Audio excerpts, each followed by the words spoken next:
విమానాలు కనిపెట్టినప్పుడు చాలా మంది ప్రయాణం చేయడానికి భయపడుతున్నారట, పురుషులు కూడా. నష్టం వస్తుంది, అయ్యే ఇంత కష్టపెట్టి ఇన్ని లక్షలు కట్టుబెట్టి కోట్లు పెట్టి కనిపెట్టా, విమానాలు నడుపుతా నష్టం వస్తుంది, ఎవడో ఎక్కడం లేదంటే. అప్పుడు అందరూ ఆలోచించి ఆడవాళ్ళని ఎయిర్ హోస్టెస్లుగా పెడితే తప్పకుండా పురుషులు ప్రయాణం చేస్తారని ఆలోచించి ఆడవాళ్ళని ఎయిర్ హోస్టెస్లుగా పెట్టిన తర్వాత దర్జాగా వాళ్ళ అందచందాలను చూసుకుంటూ వాళ్ళు ధైర్యంగా నడుస్తూ మంచినీళ్లు, టీలు, కాఫీలు అందిస్తూ ఉంటే హాయిగా వాళ్ళని చూసి వాళ్లే నడుస్తుంటే మనకేంటిని హాయిగా బెల్ట్ పెట్టుకుని దర్జాగా కూర్చుంటున్నాం కుర్చీలో. సక్సెస్ అయ్యింది ఆ విధంగా. అవును, మరి అంతటి ధైర్యం స్త్రీగా. అందుకనే పంచ పాండవులు, కుంతీదేవి కూడా వాళ్ళు ఉన్నారు, ధైర్యంగా నిద్రపోయేవారట వాళ్ళు. అంతటి ధైర్యము, సాహసం మన స్త్రీలో ఉంది. కాబట్టి ఈ సందేశాన్ని మనకు బోలెడంత ఆధునిక పరికరాలు బోలెడు వచ్చాయి. స్త్రీలకి గ్రైండర్లు వచ్చేసాయి, ప్రెషర్ కుక్కర్స్ వచ్చేసాయి. ప్రెషర్ కుక్కరే కాదు, కరెంట్ ఆన్ చేసి అన్నం వండేస్తున్నాం ఇవాళ. ఎవరికి చేతికి అసలు పని లేదు. చేతికేమీ పని లేకపోవటం వల్ల రకరకాల ఆలోచనలు. ఆమెకి గిరాకీ పెరుగుతుంది సైకాలజిస్ట్కి. ఏమ్మా, ఆవిడకి ఎంత గిరాకీ పెరుగుతుందో ఇవాళ. కౌన్సిలింగ్ సైకాలజిస్టులకు ఉన్నంత గిరాకీ వాళ్ళు ఎవరికీ లేదు, సైకాట్రిస్ట్ కి, సైకాలజిస్ట్ కి. అక్కడికి వెళ్ళిపోతున్నారు, ఎందుకంటే టైం ఖాళీగా ఉంటుంది, ఏం పని లేదు కదా.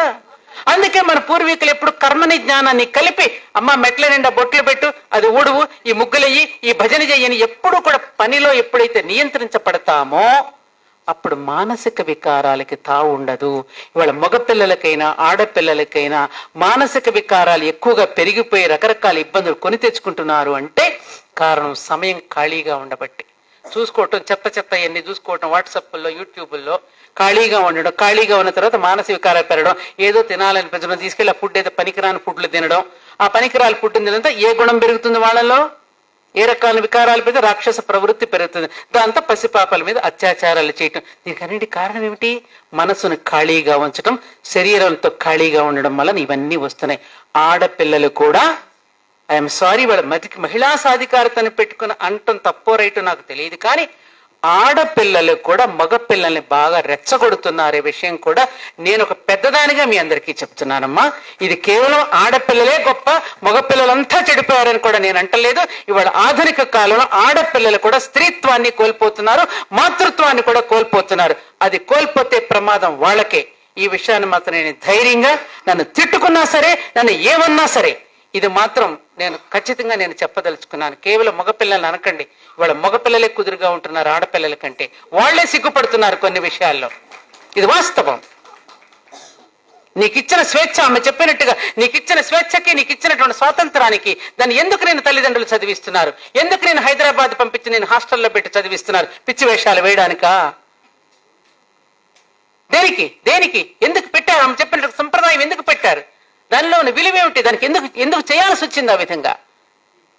తేలిగ్గా పెట్టలేదే, వాళ్ళ ఊరికి అనవసరంగా పెట్టలేదు. దానిలో ఎంత సైన్స్ ఉంది, ఎంత శాస్త్రీయత ఉంది మన పెద్దలు చెప్పినటువంటి మాటల్లో.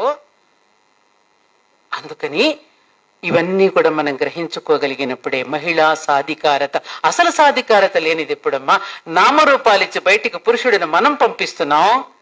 మీ ఆయన రైలుకి ఎక్కుతుంటే, ప్రయాణం అవుతుంటే ఏం చేస్తున్నావు నువ్వు? ఏమండి మీకు ఇదిగో పెరుగన్నం పెట్టాను, రొట్టెలు పెట్టాను, మీ ప్యాంటు షర్టు సూట్ కేసులో పెట్టాను, టవల్ కూడా పెట్టాను, సాక్స్ కూడా పెట్టాను, కర్చీఫ్ కూడా పెట్టాను, మీ మందులు కూడా పెట్టానండి. జాగ్రత్తని నామరూపాలు ఇచ్చి నువ్వు పంపిస్తున్నావు. ఆవిడొచ్చి ఆ సూట్ కేసు నీ చేతికే ఇస్తున్నాడే, ఆ నామరూపాలు తిరిగి నీకే ఇచ్చేస్తున్నాడు. నీకు లేనిది ఎక్కడా? నీకు అసలు స్థానం లేనిది ఎక్కడా? అంతటా నువ్వే ఉన్నావు, అంతటా నువ్వే ఉన్నావు. ఇది బాగా గుర్తు పెట్టుకోవాలి మనం. అంతటా ఆవరించిన స్త్రీ యొక్క సాధికారతే. ఏ పురుషుడైనా, ఏ అమ్మాయి సంబంధం కుదర్చడానికి ఏదైనా పని మీద, ఏ బిజినెస్ పని మీద వెళితే వెంటనే నిర్ణయం తీసుకోడే.